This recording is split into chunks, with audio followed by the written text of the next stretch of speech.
Visualizando! E aí galera, beleza? Tudo bem? Tudo tranquilo? Espero que sim. Espero que com você e com a sua família esteja tudo ótimo. Hoje nós vamos dar sequência à nossa aula de biomas. Professor, quantas aulas já gravamos? Foi 2 aulas já, você já assistiu. Então você assistiu a aula de conceitos e as aulas sobre as florestas do planeta. As florestas equatoriais, tropicais e aí por diante. Hoje nós vamos falar dos biomas arbustivos, biomas herbáceos, do bioma desértico e o bioma polar, que são 2 biomas já bem pobres no sentido de diversidade, de espécies. Então vamos entender um pouquinho mais? Vamos, professor? Então, número 2. Então, o que é o número 1? O número 1 é aquela aula anterior, as florestas do mundo. Então, o segundo agora a gente vai falar um pouquinho sobre os biomas arbustivos. E aqui você está vendo o mapa dos biomas arbustivos do planeta. Então, primeiro já nota assim, os biomas arbustivos, exemplo, cerrado. Então, você está vendo aqui na América do Sul, dentro do território brasileiro. Apesar que ele aparece aqui também, ó, indo na Venezuela, essa região ali de Rondônia, adentrando a Venezuela também é uma região de cerrado. Aqui você está vendo o que, professor? Estou vendo a savana. A savana é o segundo exemplo de um bioma arbustivo. Então, por enquanto, só nota quem é o bioma arbustivo, para depois a gente ter que caracterizá-lo. E terceiro, você vê também aqui, ó, nas bordas do oceano, do mar Mediterrâneo, aqui na América do Norte, na Califórnia, aqui na costa do Chile, uma pontinha aqui na África do Sul, aqui na Austrália, é a vegetação mediterrânea. Então, a vegetação mediterrânea, ela não é apenas encontrada nas bordas do mar Mediterrâneo. Ela é encontrada em outros pontos pelo planeta, e isso acho que ficou claro agora, né, meus amores? Se ele falar que é uma vegetação exclusiva das bordas do mar Mediterrâneo, isso é um cocô, beleza? Então lembra que ela aparece em outros pontos. Então, cerrado, savana e vegetação mediterrânea são os exemplos dos biomas arbustivos. A primeira grande característica é você relacionar o clima. Então ali, o cerrado e a savana, eles estão num clima muito próximo, muito semelhante, mas diferente do clima da vegetação mediterrânea. Então eu sempre gosto de colocar assim, ó. Tem 2 climas que você encontra o bioma arbustivo. Então o bioma arbustivo aparece no clima mediterrâneo, naquele clima temperado mediterrâneo, e aparece no clima tropical típico. Lembra com o professor de novo as características. Clima mediterrâneo é mesotérmico, quer dizer, tem 4 estações, mas os invernos são bem amenos, né? São bem mais quentes os invernos, né? Do que os climas temperados continental. Então, invernos e com invernos chuvosos. Os verões são secos. O clima tropical típico, ele tem temperaturas altas o ano todo, mas a estação de chuva não é no inverno, é no verão. Então, verões chuvosos e invernos secos. Então, no clima temperado mediterrâneo, que é o clima de 4 estações, com invernos chuvosos, verões secos, aparece a vegetação mediterrânea. Coloca aí, por favor, no teu papel, já que está anotando. Vegetação mediterrânea, faz assim, puxa de um ladinho e coloca lá. Chaparral. Chaparral. Relacione também o termo maquis, garrigues, que são termos que você vai relacionar à vegetação mediterrânea. Então, chaparral, maquis, garrigues. Já o clima tropical típico é onde você vai encontrar a savana e o cerrado. Então a savana, que tem como área de destaque a África, o cerrado, que tem como destaque o Brasil, está adaptado a quente, com verões chuvosos e invernos secos. Pergunta, o que os 2 têm em comum? O clima temperado mediterrâneo, o clima tropical típico? Está aqui no meio. Os 2 apresentam alternância entre úmido e seco. Olha para mim agora. Qual é a característica do bioma arbustivo? É estar adaptado a uma região que alterna úmido e seco. Ficou legal, né? Deu para conseguir pegar a ideia do bioma arbustivo. Professor, quando eu penso em bioma arbustivo, eu lembro o quê? Características. Então já vou colocar todas aqui, aí a gente vai batendo um papinho e você já vai podendo anotar também, beleza? Então, ó, é uma vegetação, primeiro, que é um conjunto entre árvores e campo, já que isso é arbustivo. Para quem assistiu lá a primeira aula que eu trabalhei só conceitos, a gente trabalhou o conceito de arbóreo, herbáceo e arbustivo. E o arbustivo é aquele conjunto, como você está vendo aqui na imagem, ó. Campos com as árvores. Normalmente as árvores estão o quê? Mais espaçadas. Então, conjunto entre árvores e campo, árvores de pequeno porte. Então, nada de ficar marcando X, as grandes árvores. Não, não, não. O bioma arbustivo são árvores de pequeno porte, uma mata espaçada, não é aquela mata densa, fechada. As árvores estão mais espaçadas e entre elas uma intensa vegetação rasteira, como você está vendo aqui na nossa foto, na nossa imagem. Uma característica importante, é uma vegetação que tem principalmente na zona tropical os galhos retorcidos. Uma característica do solo, a região tropical, o latossolo, ele é um solo bastante rico em alumínio. Então isso faz com que a planta ela cresça com dificuldade de nutrientes do solo. Então por isso se entorce, por isso esse retorcido, ok? Então galhos retorcidos é uma característica dessas árvores. Segundo, é uma vegetação tropófila. O que é isso? Que está adaptado à alternância úmido e está adaptado a um período seco, ok? Então, ela é chamada de sazonal ou estacional também. Então, sazonal, o que é isso? 2 estações, uma seca e uma chuvosa. Estacional, o que significa? Uma seca e uma chuvosa. Tranquilo? Lembra do nosso slide anterior que já falou dos 2 climas lá. Características xerófitas. Apesar de ela ser uma vegetação tropófila, como os meses de seca é prolongado, ali dura muitas vezes 5, 6 meses, é uma vegetação que tem que se adaptar a isso. Então tem ali 5 ou 6 meses de chuva, aí tem 4, 5 meses de seca. E nesse período que tem essa escassez hídrica, a vegetação tem que dar os pulos dela para se manter se desenvolvendo. Então ela tende a perder suas folhas. Então o bioma arbustivo ele tende a ser principalmente no período de seca, caducifólio, descartar suas folhas. E ela é esclerófila. Lembra da primeira aula? O que é esclerófila? É aquela vegetação que apresenta folhas duras, folhas grossas, que tem capacidade de armazenar água na estrutura da folha para poder passar por mais tempo naquele período de seca. Então é uma característica de adaptação à seca, por isso que a gente coloca que é uma vegetação tropófila, mas que apresenta características xerófitas para o período de seca. Legal? Então pronto aqui, bem característica da savana, do cerrado, da vegetação mediterrânea. 2. Biomas, número 3. Biomas herbáceos. Primeiro vamos lembrar, vamos relacionar as grandes extensões desse bioma no planeta. Então aqui você está vendo? Pronto. Aqui ó, essa área amarela é as planícies centrais. Ok? Tá bom o mapa ali, filho? Na gravação? É isso que eu quero, fique bom para você que está em casa vendo aí. Então essa extensão aqui ó, é a planície do rio Mississippi, Missouri. É as famosas pradarias das planícies centrais dos Estados Unidos. Então, biomas herbáceos, pradarias, pampas, estepes, são biomas rasteiros.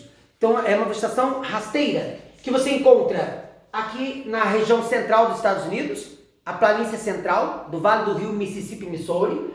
Você encontra na América do Sul, aqui entre Brasil, ali, né, Rio Grande do Sul, Argentina, o Uruguai, os famosos pampas. Então, pampas. O senhor está errado falar pradarias para os pampas? Claro que não. A Cisna Cibebsabe chamou de domínios morfoclimáticos das pradarias. Então não está errado não. Pradarias, pampas é a mesma coisa. Vegetação rasteira, vegetação de campos. O que muda um pouco é o estepes. Estepes ele é um campo adaptado ao ambiente mais seco. Se acalma. Aqui você está vendo o quê? No leste europeu. O leste europeu eu já vi aparecer pradarias, se referindo a ele, e eu já vi aparecer estepes. Por quê, senhor? Porque lembra que aqui o clima é temperado, continental. Então ele tem um inverno rigoroso, 4 estações, mas os índices de chuva são muito baixos. Então é um clima um pouquinho mais seco. Então por isso que alguns podem chamar de estepes. Podem marcar X que vai estar certo. E outra coisa, as bordas do deserto. Então ó, as bordas do Atacama, as bordas do deserto de Sonora, as bordas do deserto australiano. Então quando você vai começando a entrar, quando você está vivendo essa transição, adentrando a região do deserto, nas bordas se encontra uma vegetação rasteira, e eles chamam de estepes. Então, apareceu estepes, é esse campo seco que se forma em regiões mais semiáridas, mais secas. Legal, gatinhos? Então, falou biomas herbáceos, biomas rasteiros, lembra da pradaria, já essas áreas. lembra os pampas, aqui na América do Sul, e lembra as estepes, essas bordas de desertos. Professor, então como característica, eu já quero marcar o seguinte: predomínio em climas temperados. Então as grandes extensões de campos do planeta estão dentro da zona temperada. Então você viu que está ali, ó, na América do Sul, mas abaixo ou inferior ao Trópico de Capricórnio. Está nos Estados Unidos, está no leste da Europa, zonas temperadas e semiáridas, bordas de deserto, como você está vendo essa imagem aqui, ó. Essa imagem está vendo aqui, ó, essas gramíneas. Então, essas gramíneas semiáridas. Segundo, presença da mata ciliar, ok? Então, é muito comum nessas zonas de campos, nos pampas, nas pradarias norte-americanas, você ter o quê? Quando esses campos se aproximam de vale de rios, devido à presença da umidade, ali surge uma vegetação de maior porte, que fica costeando as margens do rio. Então a gente chama de mata ciliar, mata de galeria, capões de mato, tudo é a mesma coisa. Então presença da mata ciliar. Então pradarias e pampas é uma característica de um campo mais úmido, campos adaptados a uma chuva melhor distribuída, e as estepes já é uma referência a um campo mais seco. Então eu já vi a fazer a relação estepes às bordas do deserto, aqui você está vendo uma estepe, ou você pode fazer uma relação com os famosos campos do leste europeu, que pode aparecer pradarias, pode aparecer estepes e não estará errado. Beleza? Aqui tem uma imagem para você, típica de um pampa, típica de uma pradaria, que seria essa vegetação de gramíneas. Professor, eu estou percebendo que lá atrás ele tem parece que uma vegetação de maior porte. Provavelmente nessa imagem, aquele valezinho ali é um vale de um rio. Então, se aproximando desse rio, nós temos ali uma mata ciliar. Então, bem característico de uma região herbácea. Pensou arbustivo? Conjunto árvores e campos. Pensou herbáceo? Aí pensa campos. Por exemplo, a vegetação do cerrado, ele é um bioma herbáceo. Não, ele é um bioma arbustivo, porque ele é o conjunto dos dois. Os pampas é um bioma herbáceo, porque tem um predomínio de vegetação rasteira. Beleza? Professor, número 4. Quarto conjunto. Os biomas desérticos. Professor, aonde que eu encontro os desertos no planeta? Então, nesse mapinha aqui, ó, nós já estamos conseguindo ver os principais desertos do planeta. Deserto de Sonora, o deserto do Arizona, tem vários termos para se referir a ele, que é esse deserto que está entre os Estados Unidos e o México. Ok? Então, os Estados Unidos e o México aqui. É o deserto do Atacama, tem o deserto do Saara, deserto arábico, olha aqui no sul da África, o deserto da Namíbia, também chamado de Kalahari, deserto do Kalahari, que está dentro do país Namíbia, por isso chamado de deserto da Namíbia. E aqui, o deserto australiano, que lá tem vários nomes, né? Deserto de Gibson, deserto de Vitória, mas é o famoso deserto australiano. Então, na Austrália, no norte e no sul da África, na América do Sul, principalmente nessa costa oeste, e na costa oeste, entre México e Estados Unidos, se encontra também esses desertos. Professor, o bioma desértico, todo mundo sabe que é um bioma muito pobre, né, cara? Então não tem como a gente ter um bioma extremamente rico. Então as características eu quero que você guarde assim, ó. Pronto. Primeiro, está adaptado a climas desérticos. Olha para minha carinha. Qual seria a característica do clima desértico? Professor, ele é quente. Você tem que lembrar que a grande característica dele não é ele ser quente, mas ele ter uma grande variação térmica diária. Então os desertos que eu citei para você são os desertos típicos, que é aquele que apresenta o quê? 50, 45 graus durante o dia. E à noite cai para -5, -3. Quer dizer, essa grande variação térmica entre o dia e a noite marca esse cara. Perfeito? Então, agora para pensar comigo. Que tipo de planta que vai se adaptar a 3 coisas importantes? Primeiro, variação térmica diária alta. Então, poucas plantas se adaptam a essa característica de muito calor no dia e à noite temperaturas negativas. Segundo, escassez hídrica. Os climas desérticos são climas secos demais. Então, pouca vida no planeta, fauna e flora, se adapta a essa escassez hídrica. E terceiro também, os solos no deserto não propiciam também grandes desenvolvimentos.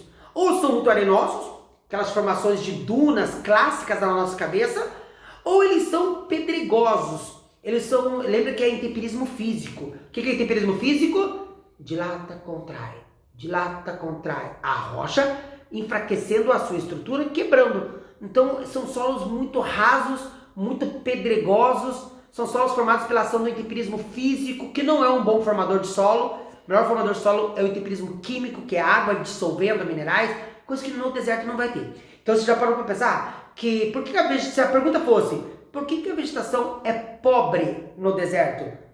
Pela adaptação à temperatura, grande amplitude térmica diária. Segundo, a questão da escassez hídrica e a questão do nosso solo, que é raso e pedregoso, ou bastante arenoso em alguns pontos. Dunas. Legal? Ok, então biodiversidade baixa, olha aqui. Se olha para o deserto e fala, é uma vegetação rica? Não. Uma biodiversidade baixa. Plantas xerófitas. Então essas plantas que aqui estão, elas têm raízes longas, têm alta capacidade de armazenamento de água na sua estrutura, que é característica de plantas xerófitas. Herbáceo e arbustos. Então é uma vegetação rasteira, com alguns pequenos arbustos apenas, e destaque para a família das cactáceas, que se adaptaram muito bem pela capacidade de armazenamento de água que elas têm. Ok, gatinhos? Então, destaque para os cactos. E o nosso bioma polar é outro clima também que não favorece, né? Agora você está vendo aqui, ó, olha onde que aparece. Na Antártida, e aparece aqui no extremo norte do Canadá e o Alasca, na Groenlândia, no extremo norte da Europa, ali na região da Noruega, e no extremo norte da Rússia, a região siberiana. Quer dizer, é a tundra que vai aparecer aí. Professor, a tundra, então aparece na Antártida, na América do Norte, na Europa Setentrional e na Rússia propriamente dito. Ok? Então são áreas que já estão dentro, superior a 70 graus de latitude. Latitude tanto norte como 70 graus sul. Ok? Uma outra coisa, a tundra, ela é uma vegetação temporária. Ela somente germina num período curto de verão. E lembra que o verão lá é temperaturas negativas ainda. Mas ao mesmo tempo já é bem mais ameno do que dentro do inverno rigoroso dessa região. Professor, então características. Vou colocar aqui para a gente fechar junto esta bagaça. Então, primeiro, bioma polar é um bioma pobre, adaptado a um clima muito frio o ano todo, muito rigoroso e muito seco. Lembra que os ventos saem do interior dos polos para as bordas das regiões polares. Então a umidade não entra. Então é uma região muito fria, muito seca. E aí dá para entender, né? Se a pergunta fosse, por que o bioma é muito pobre nessa região? Tá aqui, ó. Surge apenas essa gramínea, esse musgo, esse líquens aqui sobre o solo. É muito pobre porque poucas plantas se adaptam a um clima muito frio e muito seco como essa região. Então é lá no período de degelo, onde as temperaturas alcançam casa de 5, 8 graus, derrete o gelo, aí sobre o solo forma essa umidade, criando a formação desses musgos, desses líquens, dessa vegetação rasteira, que é a tundra. Então tundra, o que ela é? É uma vegetação rasteira, formada principalmente de musgos e de líquens. Ela surge num período curto do ano, um período curto ali, 2, 3 meses que ela germina, que é o período de verão ali, onde as temperaturas chegam a 5, máximo em 10 graus, e tem que se adaptar a um solo congelado, que é o solo permafrost. Então, o solo congelado dessa região. Então, é uma vegetação temporária. Teve uma questão da UEM que falou que a tundra, ela se adapta, ela é o bioma mais jovem, que tem 10 mil anos. Mark X, cara. Então, hoje, os nossos estudos trazem que ela vai surgir apenas depois da última glaciação, essas extensões de musgos e líquens dessas regiões. Ok, gatinhos? Bom, então fechamos agora. Na segunda aula a gente trabalhou biomas florestados. Nessa terceira aula a gente trabalhou os biomas arbustivos, os biomas herbáceos e a questão do bioma pobre do deserto e da região polar. Então, tundra, vegetação polar. Grande beijo, bons estudos e até mais. Tchau!